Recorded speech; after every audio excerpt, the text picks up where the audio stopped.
ये अपनी बायोलॉजी की 3rd क्लास होने वाली है। इससे पहले हमने 2 क्लास ले ली। देखो अपना चतुर्थ श्रेणी का सिलेबस क्या है, एक बार वो देख के बताता हूँ और हमने क्या क्या करा दिया। देखो सामान्य विज्ञान अपना चतुर्थ श्रेणी में देखो भौतिक और रासायनिक परिवर्तन हो गया। कराने का तरीका आपको पता है, PYQ प्लस उसका ऑथेंटिक सोर्स होता है अपना, ठीक है। तो भौतिक और रासायनिक परिवर्तन प्रीवियस ईयर के क्वेश्चंस करा रखे हैं सारे। धातु और अधातु ये कंप्लीट टॉपिक हो चुका है। इसी के साथ वो एक टॉपिक बचा है, प्रकाश का परावर्तन का नियम। एक तो ये टॉपिक बचा है, ठीक है। एक है आनुवांशिकी से संबंधित सामान्य शब्दावली, एक ये बचा है। बाकी मानव शरीर संरचना अंग तंत्र ये आज कंप्लीट हो जाएगा। इससे पहले इसकी 2 क्लास ले रखी है मैंने, ठीक है। एक रोग से संबंधित प्रमुख मानव रोग निदान ये कंप्लीट हो गया। एक ये क्लास बची है अपशिष्ट प्रबंधन। सिर्फ 3 क्लास बची है, एक तो ये, एक ये और एक शब्दावली। 3 क्लास बची है, बाकी अपना कंप्लीट हो गया है। तो ठीक है, तो PYQ बेस पे आधारित और ऑथेंटिक सोर्स के साथ ही अपना कंप्लीट हो चुका है। 3 क्लास बची है, वो मैं करा दूंगा एग्ज़ाम से पहले। आज ही क्लास में बात करेंगे अपना इम्पोर्टेंट क्वेश्चन। देखो थायराइड संबंधित रोग अल्प स्राव या कमी। तो थायराइड से कौन कौन से रोग होते हैं, ठीक है। तो याद रख लेना, एक तो होता है जड़वामनता, एक का होता है मिक्सडीमा, ठीक है। घेंगा गलगंड ये तो पूछता या आयोडीन की कमी से होता है, ठीक है। और एक होता है होशीमोटो रोग, ये याद रख लेना, इसको क्या बोलते हैं, थायराइड की आत्महत्या। होशीमोटो रोग थायराइड की आत्महत्या इसे बोलते हैं, ठीक है। तो ये याद रख लेना। थायरोक्सिन हार्मोन के अतिस्रावित ज़्यादा स्रावित होने से कौन सा रोग होता है, नेत्र सेंधी, गलगंड, प्लूमर के रोग, ग्रेवी या ग्रेसो रोग। ये पूछ सकता है गलगंड रोग किससे होता है। एक ये पूछ सकता है कि प्लूमर रोग, प्लूमर का रोग किस कारण होता है, थायरोक्सिन हार्मोन के अतिस्रावित होने से, ठीक है। घेंगा गलगंड रोग पूछ सकता है, थायराइड की आत्महत्या पूछ सकता है, ठीक है। नेक्स्ट बात कर लेते हैं अपना पीयूष ग्रंथि से संबंधित। देखो ये इम्पोर्टेंट है, इसमें कोई भी स्किप करने की जरूरत नहीं। इम्पोर्टेंट ही उठा के लेके आया हूँ आपके लिए मैं, ठीक है। पीयूष ग्रंथि यह कपाल की स्फिनॉइड अस्थि की सेला टर्सिका में स्थित होती है। यह क्या होती है, इन्फंडिबुलम द्वारा हाइपोथैलेमस से जुड़ी होती है। इसे मास्टर ग्रंथि कहते हैं। तो ये पूछेगा कि मास्टर ग्रंथि कौन सी होती है, पीयूष ग्रंथि होती है। एक ये याद रख लेना, ठीक है। कहाँ होती है या स्फिनॉइड अस्थि की सेला टर्सिका में उपस्थित होती है। तो पीयूष ग्रंथि से मास्टर ग्रंथि कहते हैं। अब आता है एड्रिनल ग्रंथि। इसको जीवन की बुद्धिमानी भी कहते हैं। जीवन की बुद्धिमानी किसे कहते हैं, एड्रिनल ग्रंथि को कहते हैं। इसे 3F ग्रंथि, 4S ग्रंथि भी कहा जाता है। एचडीज लाइन उठा सकता है, 3F ग्रंथि या 4S ग्रंथि किसे कहते हैं, या जीवन की बुद्धिमानी ग्रंथि एड्रिनल ग्रंथि होती है, ठीक है। ओके, अब आता है एड्रिनलिन हार्मोन। वह एड्रिनल ग्रंथि द्वारा स्रावित होता है। इसे संकटकालीन हार्मोन, करो या मरो हार्मोन, या 3S या 4F हार्मोन कहते हैं, ठीक है। 3S या 4F हार्मोन एड्रिनलिन हार्मोन, संकटकालीन हार्मोन या करो मरो हार्मोन कहते हैं इसे। और 3S और 4F, 3S ग्रंथि, 4S ग्रंथि, ये होता है एड्रिनल ग्रंथि। ग्रंथि बोले तो ग्रंथि हो जाएगा, और अगर हार्मोन बोले तो एड्रिनलिन हार्मोन हो जाएगा, जिसे संकटकालीन हार्मोन कहते हैं, करो या मरो का हार्मोन कहते हैं, ठीक है। ये याद रख लेना, कुछ वन लाइनर है। उसके बाद आता है हाइपोथैलेमस ग्रंथि। इसे बोलते हैं, इसे मास्टर या हेड मास्टर ग्रंथि कहा जाता है। तो मास्टर ऑफ मास्टर, ये मास्टरों का मास्टर या हेड मास्टर ग्रंथि किसे कहते हैं, हाइपोथैलेमस ग्रंथि को, ठीक है। यह अग्र मस्तिष्क के डाइएनसीफेनॉल भाग में पाई जाती है, ठीक है। अग्र मस्तिष्क में पाई जाती है, और इसे मास्टर ऑफ मास्टर ग्रंथि या मास्टर ग्रंथि कहते हैं, हेड मास्टर ग्रंथि कहते हैं, ठीक है। जबकि पीयूष ग्रंथि को हमने क्या कहा था, अभी पीयूष ग्रंथि को कहा था हेड मास्टर ग्रंथि। इसे मास्टर ग्रंथि होती है पीयूष ग्रंथि, और हेड मास्टर ग्रंथि किसे कहते हैं, हाइपोथैलेमस ग्रंथि को। तो याद रख लेना, इसमें एक शब्द का उल्ट फेर है, किसे, हेड का। देखो हेड मास्टर, हेड यानी सिर, अभी बताया था ना, अग्र मस्तिष्क, मस्तिष्क भी तो सिर ही होता है। तो हेड मास्टर ग्रंथि कि इसे कहते हैं हाइपोथैलेमस को। और केवल मास्टर ग्रंथि, यह भी केवल मास्टर ग्रंथि किसे कहते हैं, पीयूष ग्रंथि को। ठीक है, ये याद रख लेना, कंफ्यूज मत होना। देखो इतना सिंपल याद रखना, हेड बोले तो हेड बोल लिख रखा ना, हेड, और देखो इसमें भी है से स्टार्ट है और हेड में है से स्टार्ट है, तो है से मतलब हाइपोथैलेमस ग्रंथि, हेड मास्टर। ठीक है। नेक्स्ट है पीनियल ग्रंथि, अगर मस्तिष्क के पश्च भाग की सतह पर पाई जाती है ये। ठीक है, इसका अन्य नाम क्या है, मस्तिष्क की रेत। तीसरी आंख लैंगिक जैविक घड़ी होती है। इनमें से क्वेश्चन पूछ सकता है कि मस्तिष्क की रेत किसे कहते हैं, पीनियल ग्रंथि को। तीसरी आंख होती है पीनियल ग्रंथि होती है। अगर मस्तिष्क के पश्च भाग की सतह पर पाई जाती है, कौन सा हार्मोन स्रावित करती है, मेलेटोनिन। यह हमारे सोने जागने का चक्कर को नियंत्रित करती है। ठीक है, यह जनन हार्मोन, देखिए इसे कहते हैं, देखो लिख भी रखा है, इसे लैंगिक जैविक घड़ी, इसे जनन हार्मोन, यह जनन हार्मोन को नियंत्रित करती है, सोने जागने का चक्कर नियंत्रित करती है। ठीक है, मस्तिष्क की रेत या तीसरी आंख किसे कहती हैं, पीनियल ग्रंथि को। पीयूष ग्रंथि होती है मास्टर ग्रंथि, हाइपोथैलेमस होती है हेड मास्टर ग्रंथि। ठीक है, ओके, नेक्स्ट की बात कर लेते हैं, श्वसन। अब देखो श्वसन के बारे में आ गया। श्वसन प्रक्रिया में श्वास अंदर लेना निश्वासन कहलाता है, निश्वसन, और श्वास बाहर निकालना उच्च श्वसन कहलाता है। अंदर लेना नी और बाहर निकालना उच्च होता है। श्वसन प्रक्रिया में सबसे इम्पोर्टेंट बात यह है क्या, कि श्वास अंदर लेने में 2 सेकंड लगता है और श्वास बाहर निकालने में 3 सेकंड का समय लगता है। श्वास लेते हैं 2 सेकंड और बाहर छोड़ते हैं तो 3 सेकंड में। ठीक है, ये याद रख लेना, ये श्वसन प्रक्रिया से संबंधित था। मानव अस्थियाँ, वयस्क मानव में 206 अस्थियाँ पाई जाती है। एक तो ये याद रख लेना, कितनी, 206 होती है। अस्थि में आधात्री का निर्माण ओसीन नामक प्रोटीन के द्वारा होता है। किसके द्वारा होता है, ओसीन नामक प्रोटीन के द्वारा होता है।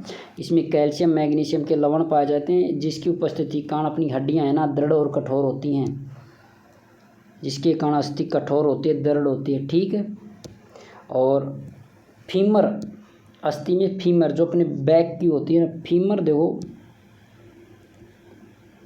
एक मिनट, फीमर सबसे लंबी तथा मजबूत अस्थि है, जो अपनी बैक की होती है उसे फीमर बोलते हैं। फीमर शरीर की सबसे लंबी और मजबूत अस्थि है, जिसका फीमर का निचला हिस्सा टीबिया, फिबुला और ऊपरी सिरा कूल्हे की अस्थि से जुड़ा होता है।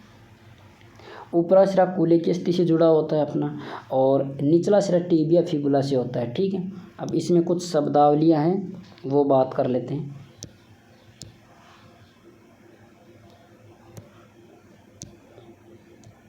हाँ देखो, कंधे की अस्थि अंश कहते हैं मेखला, कंधे की को बोलते हैं मेखला। कूल्हे की अस्थि को बोलते हैं श्रोणी मेखला, कूल्हे की को बोलते हैं श्रोणी मेखला, कंधे की को केवल मेखला बोलते हैं। उपास्थि का अध्ययन होता है कोड्रोलॉजी, उपास्थि का अध्ययन होता है कोड्रोलॉजी। हड्डियों का अध्ययन होता है ओस्टियोलॉजी, हड्डियों का अध्ययन ओस्टियोलॉजी। उपास्थि का अध्ययन होता है कोड्रोलॉजी। ठीक है, ये वन लाइनर है। मांसपेशियों का अध्ययन सार्कोलॉजी या मायोलॉजी, मायोलॉजी या सार्कोलॉजी मांसपेशियों का अध्ययन होता है। ठीक है, तो ये वन लाइनर याद रख लेना। और कितनी होती हैं, 206 अस्थियाँ होती हैं। सबसे बड़ी होती है फीमर की। Okay,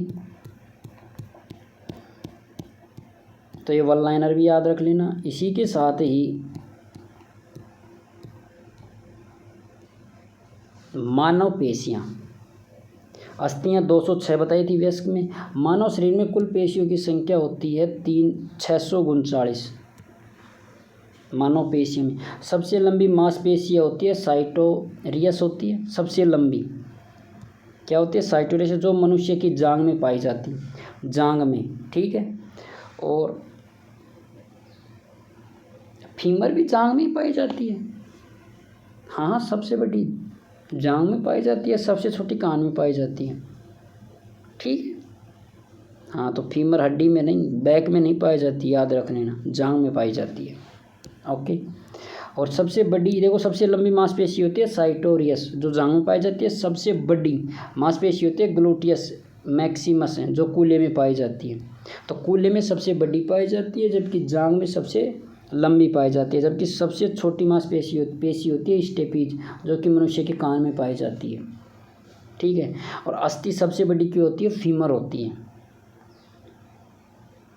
femur. ठीक है, अग्रभाग कूल्हे से जुड़ा होता है फीमर। हाँ, तो और जांघ में सबसे लंबी होती है, सबसे बड़ी होती है, जो कूल्हे में पाई जाती है, जिसे क्या बोलते हैं? ग्लूटियस मैक्सिमस बोलते हैं। ठीक है, और सबसे छोटी पेशी होती है स्टेपीज, जो कि कहाँ पाई जाती है? कान में पाई जाती है, ये याद रख लेना। अब रीढ़ खंभ, जो रीढ़ की हड्डी होते हैं ना, उसमें उसकी बात करते हैं। रीढ़ खंभ छोटी छोटी 33 अस्थियों से मिलकर बना होता है, जिसे क्या बोलते हैं? केशरुकाएँ बोलते हैं, जिसे क्या बोलते हैं? कशेरुकाएँ। मानव शरीर का अधिकतम भार जल से, बिल्कुल ये पता हो, शरीर में सबसे ज़्यादा जल होता है, कितना प्रतिशत होता है? 60 से 70% प्लाज्मा जल ही होता है। तो मानव शरीर में ये क्वेश्चन आ सकता है कि मानव शरीर में पाए जाने वाला सर्वाधिक प्रतिशत तत्व कौन सा है? ऑक्सीजन होता है, जिसकी 65%।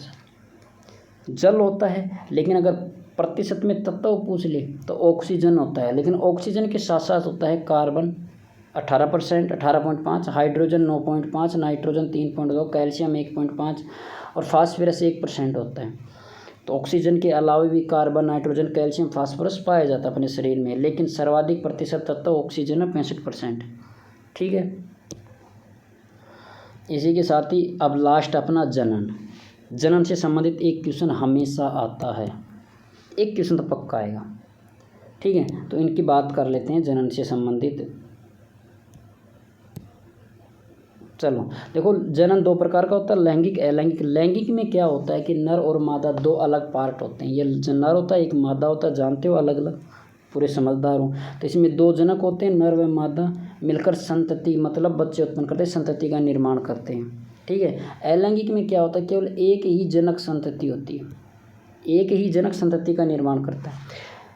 लैंगिक में नर और मादा होते हैं, पुरुष महिलाएं अलग अलग है। ठीक है, और लैंगिक, अलैंगिक में क्या होता है? केवल एक ही बंदे से ही मिलकर बच्चे पैदा होते हैं, एक ही बंदा होता है। ठीक है, हाँ, तो अलैंगिक में क्या होता है? एक ही जनक होता है, उसमें से नर हो मादा हो तो एक ही होता है, लेकिन उससे संतति निर्माण होता है। इसे कायनिक जनन भी कहा जाता है। ये इम्पोर्टेंट है, ये पूछ, कायनिक जनन किसे कहते हैं? अलैंगिक जनन ही होता है। ठीक है, अब अलैंगिक, जो लैंगिक जनन के बारे में तो हम देख लिए कि नर व मादा वाला। ठीक है, जो जिसमें दो जनक होती हैं। अब इसमें पहली बात कर लेते हैं हम किसके? अलैंगिक जनन की। तो अलैंगिक जनन जो एक ही जनक होता है, इसमें अलग अलग प्रकार है, यहाँ से इंक्लूशन आता ही आता है। देखो, द्विविभाजन, इसमें जनक जो अकेला होता है ना, उस प्राणी के दो समान आकार के प्राणी में विभाजित हो जाता है। तो देखो, अलैंगिक में एक ही बंदा होता है, उसका दो समान भागों में विभाजन होना द्विविभाजन विभाजन कहलाता है। सामान्यतः यह एक कोशिकीय होता है, सामान्यतः एक कोशिकीय जीव होते हैं जिनमें द्विविभाजन होता है, जैसे अमीबा, पैरामीशियम, यूग्लिना। तो अमीबा, यूग्लिना ये काफ़ी बार पूछता है। ठीक है, द्विविभाजन। और द्विखंडन, देखो, लेशमान्य, जैसे काला अजार का, जिसे क्या बोलते हैं? काला अजार का रोगाणु, और ये काफ़ी इम्पोर्टेंट है। अमीबा के बारे में पूछ सकता है कि द्विविभाजन है, और ऐसे पूछ सकता है लैंगिक है अलैंगिक। तो अमीबा, यूग्लिना, पैरामीशियम ये द्विविभाजन है, अलैंगिक है। ठीक है, द्विखंडन वो द्विविभाजन वही बात है जिसे काला अजार का रोगाणु बोलते हैं, लेशमानिया। तो पूछ सकता है कि निम्न में से लैंगिक और अलैंगिक है। ठीक है, तो इसमें लेशमानिया दे देगा, तो याद रखना इसे बोलते हैं काला अजार का रोगाणु, द्विविभाजन होता है, अलैंगिक है। ठीक है, अलैंगिक जनन में और प्रकार है, बहुविखंडन। एक तो होता है द्विविखंडन, मतलब दो भागों में टूटना, एक का ही बहुत ज़्यादा भागों में टूटना। देखो, क्योंकि अलैंगिक में एक ही होता है, तो एक से ही जितने टुकड़े होंगे तो एक से ही होंगे। बहुविखंडन मतलब ज़्यादा बार टुकड़ा होना, तो एक कोशिका से अनेक कोशिकाएं विभाजित होना ही बहुविखंडन कहलाता है। द्विविखंडन में दो खंडों में विभाजित होता है, बहुविखंडन में एक से ज़्यादा होता है। जनक प्राणी एक से अधिक प्राणी में विभक्त होता है, सही है, इसे बोलते हैं प्लाज्मोडियम। ये एग्जाम्पल इंपॉर्टेंट है, आपको ऑप्शन देगा। द्विविखंडन बहुविखंडन का उदाहरण है अमीबा, यूग्लिना, प्लाज्मोडियम, निमोनिया। ये निमोनिया नहीं, क्या बोलता है इसे? लेशमानिया। तो आप क्या बोलोगे? प्लाज्मोडियम है बहुविखंडन। जबकि अमीबा, यूग्लिना है ना, तो लेशमानिया ये हाथ क्या बोलते हैं? ये द्विविखंडन होते हैं। बहुविखंडन में प्लाज्मोडियम है। ठीक है, एक और प्रकार है इसका, मुकुलन। ठीक है, इसमें प्राणी के शरीर से एक कलिका बनती है। एक कलिका विकसित होकर नए प्राणी का निर्माण करती है, ये भी याद रखना। हाइड्रा और वर्टिसिला, ये दो ऐसे हैं जिसमें मुकुलन होता है, इसमें विभाजित नहीं होते हैं, इसमें एक अलग ही शाखा निकल जाती है, ठीक है, उसी से ही नए प्राणी का विकास होता है, ठीक है। तो कौन कौन से एग्जाम्पल इसमें, हाइड्रा और वर्टिसिला, याद रख लेना। पुनरुद्भवन क्या होता है वो भी देख लो। पुनर्जनन, इसमें जीव कुछ टुकड़ों में खंडित होता है, प्रत्येक खंड वृद्धि कर नए जीव विकसित हो जाते हैं। तो वही बात है, अलैंगिक जनन के प्रकार है पुनरुद्भवन भी। इसमें क्या होता है, कुछ टुकड़े खंडित होते हैं, उनसे ही खंडित से और खंडित होते रहते हैं और खंडित रहते हैं, इसे पुनर्जनन बोलते हैं। जैसे प्लेनेरिया, हाइड्रा, तारा मछली, इसमें खंडन होता रहता है, अलैंगिक जनन के प्रकार हैं, ठीक है। तो द्विविखंडन, बहुविखंडन, पुनरुद्भवन या फिर बोलते हैं हम मुकुलन, तो ये किसके हैं, अलैंगिक जनन के प्रकार हैं। लैंगिक जनन में अपना नर मादा वाला, मनुष्य वाला, जो पशुओं वाला होता है, जिसमें दो जनक होते हैं, ठीक है। इसमें एग्जाम्पल ऐसे पूछते हैं, प्लेनेरिया के बारे में पूछ लेगा। प्लेनेरिया है लैंगिक है कि अलैंगिक है, तो अलैंगिक है। तारा मछली अलैंगिक जनन है। हाइड्रा अलैंगिक जनन है, क्योंकि इसमें एक खंडित होकर अलग अलग खंडों में विभाजित होते रहते हैं, एक से ही बनते हैं, ठीक है। अब आता है कुछ और भ्रूण से संबंधित, ठीक है। ये सिंपल भ्रूण की बात करते हैं, जिसमें मादा भ्रूण होता है उसकी बात कर रहे हैं, ठीक है। इसमें लैंगिक अलैंगिक जनन का कोई प्रकार नहीं है। तो सिंपल मादा का भ्रूण, तो भ्रूण के विकास का अध्ययन क्या कहलाता है, भ्रूण की एम्ब्रियोलॉजी कहलाता है। वैन बेयर को इसका पिता कहा जाता है, तो याद रख लेना, एम्ब्रियोलॉजी का पिता। भ्रूण के विकास का अध्ययन किसने किया था, तो वॉन बेयर ने कहा था, ठीक है। वॉन बेयर ने इसका अध्ययन किया था और एम्ब्रियोलॉजी कहलाता है। रजो चक्कर होता है, जिसमें मासिक चक्कर होता है, पीरियड होता है। प्रारंभ कब होता है, 10 से 12 की उम्र में स्टार्ट हो जाता है। जब लड़कियों की उम्र 10 से 12 होती है तो ये रजो चक्कर पीरियड स्टार्ट हो जाते हैं। बंद होते हैं 40 से 45 वर्ष की उम्र में। लेकिन इनकी एक लैंग्वेज है, देखो, मीनार्की, जिसे बोलते हैं प्रारंभ होना रजो चक्कर। और मीनोपोज मतलब होता है रुकना, पोज मतलब रुकना, मतलब कब बंद होंगे, 40 से 45 वर्ष की उम्र में। जब महिला की उम्र 45-50 हो जाती है ना, 40-45 नहीं, 45-50 हो जाती है, तब पीरियड बंद होते हैं, ठीक है। और स्टार्ट कब होते हैं, 10 से 12 की उम्र में, ठीक है। अब बात करते हैं नसबंदी से संबंधित, ठीक है। नसबंदी महिला की ट्यूबेक्टोमी और पुरुष की होती है वेस्केक्टोमी होती है। वेस्केक्टोमी और ट्यूबेक्टोमी होती है महिला की, ठीक है। पुरुष की क्या कहलाती है, वेस्केक्टोमी, ओके। तो ये याद रख लेना। तो ये दोनों, ये वन लाइनर है, याद रख लेना, ठीक है। और ये रजो चक्कर का हमने देख लिया, लैंगिक अलैंगिक जनन देख लिया। अब लैंगिक जनन में देखो, हमने भ्रूण के बारे में देख लिया। अब लैंगिक जनन में हम बात करें लिंग हार्मोन, इसमें पुरुष और महिला के बारे में बात करेंगे, ठीक है। तो लिंग हार्मोन जो लैंगिक जनन में होता है, नर में होता है एड्रोजन और मादा। देखो, नर में कौन सा हार्मोन होता है, टेस्टोस्टेरोन होता है, एड्रोजन होता है, एंड्रोजन, ठीक है। और मादा में 2 हार्मोन पाए जाते हैं, कौन कौन से, एक तो होते हैं एस्ट्रोजन, एक होता है प्रोजेस्टेरोन, ठीक है। एस्ट्रोजन और प्रोजेस्टेरोन होते हैं। पुरुष में केवल टेस्टोस्टेरोन होते हैं, ठीक है। अब इसकी बात कर लेते हैं एक एक। टेस्टोस्टेरोन क्या क्या होता है, टेस्टोस्टेरोन का स्त्रवण कहाँ से होता है, श्रवण कहाँ से होता है, निकलता कहाँ से, वृषण में लैडिंग कोशिकाओं के द्वारा इसका टेस्टोस्टेरोन का स्रावण होता है।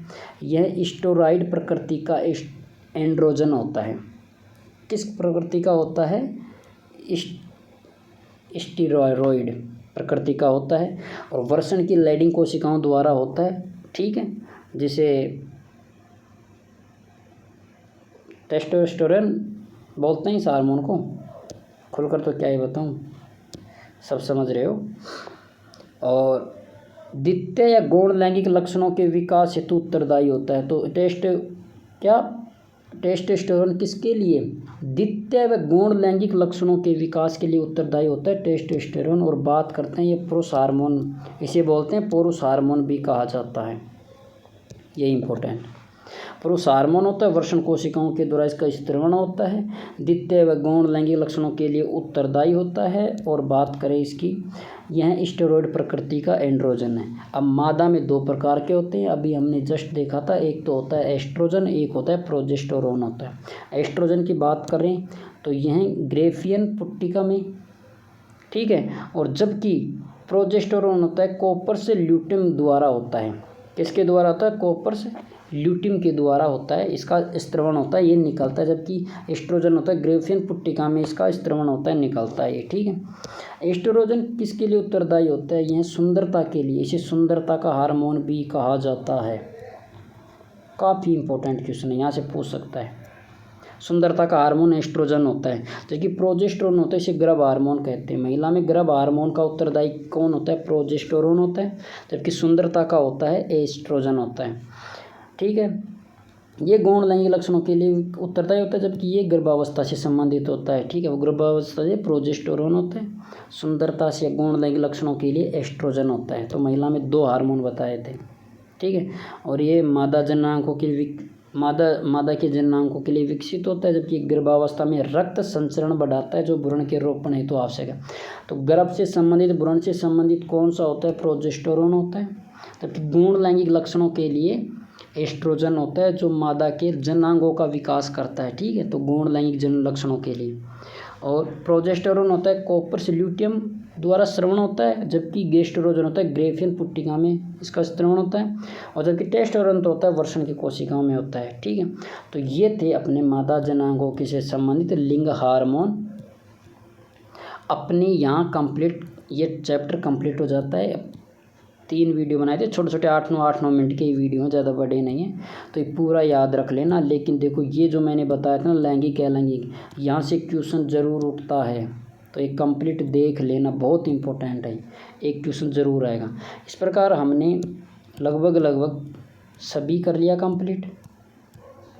ये वन लाइनर है, इसमें इंपॉर्टेंट मत छाड़ना, ये ऑलरेडी इंपॉर्टेंट है, आपको सिर्फ रिपीट करना है, एक बार देखना, हो सके तो नोट्स बना लेना है, ठीक है। नोट्स बनाकर ही पढ़ना है। तो मिलते हैं नेक्स्ट क्लास में, अपना जो 3 चैप्टर आए उनकी बात करेंगे जल्दी ही, ठीक है।